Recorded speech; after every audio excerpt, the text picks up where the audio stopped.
Parce que j'ai dit quoi, ce qui allait pas? Non, non, mais tout ce que tu as dit était très bien, mais c'est moi. Ah oui, le concept, ok. Du coup, de me dire, Qu'on l'a édité ensemble. On a pris plaisir à travailler ensemble. Bah, en fait, je suis ton patron. Salut Grégory. Bonjour Alison. Comment vas-tu durant cette période un peu compliquée pour tout le monde là? Bah, je crois que oui, c'est compliqué pour tout le monde, mais moi je suis assez heureux. Je sors d'une retraite de 40 jours que j'ai fait avec 6000 personnes. Waouh, c'est génial. Un super moment, un très beau moment pour moi déjà, parce que c'était un thème que j'aimais beaucoup, la question du père. J'imaginais pas que 6000 personnes allaient me suivre dans cette aventure. Et puis j'ai eu des témoignages et des retours assez positifs. Et vraiment avec beaucoup de grâce, beaucoup de guérison. Donc malgré les circonstances, c'est des petits cadeaux qui font prendre.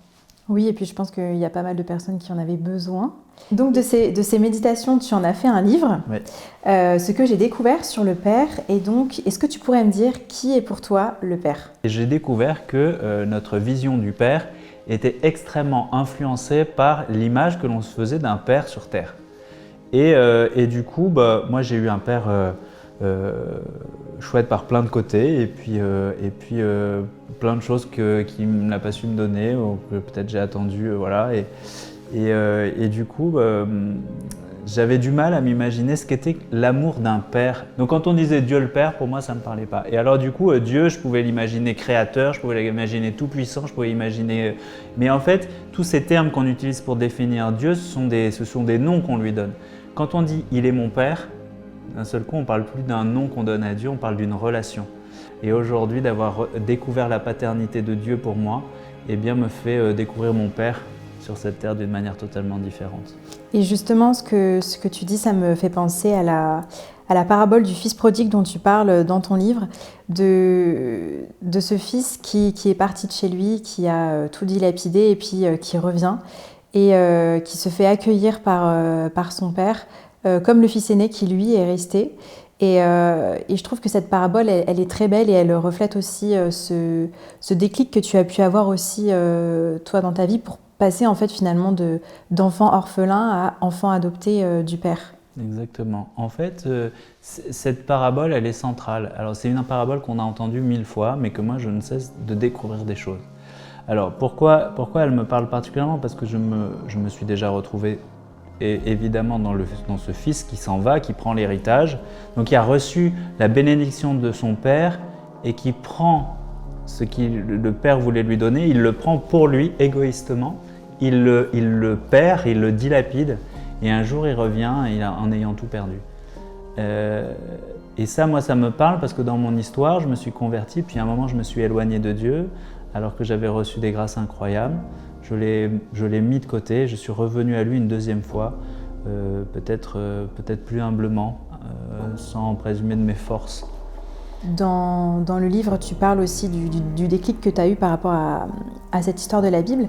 Et ce déclic, tu l'as eu à quel moment? Parce qu'aujourd'hui, tu as 40 ans et tu nous écris un livre sur la paternité. Est-ce que pour toi, 40 ans, c'est un tournant dans ta vie? Est-ce que c'est un moment qui est particulier? Alors, c'est un moment qui est particulier, 40 ans, parce que j'ai fait ma crise de la quarantaine il y a quelques temps. Juste un peu avant mes 40 ans, j'ai fait un burn-out. J'ai été vraiment obligé de m'arrêter. Ça a été un moment extrêmement difficile où d'un seul coup, je me suis écroulé.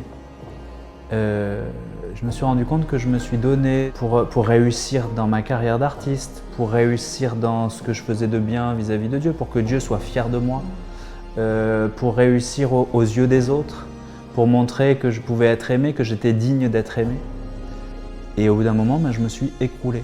Je suis parti pendant un mois, j'ai tout abandonné pendant un mois. C'est la première fois de ma vie que j'annulais un concert. J'en ai annulé un dans ma vie et c'était à ce moment-là, mais je devais partir.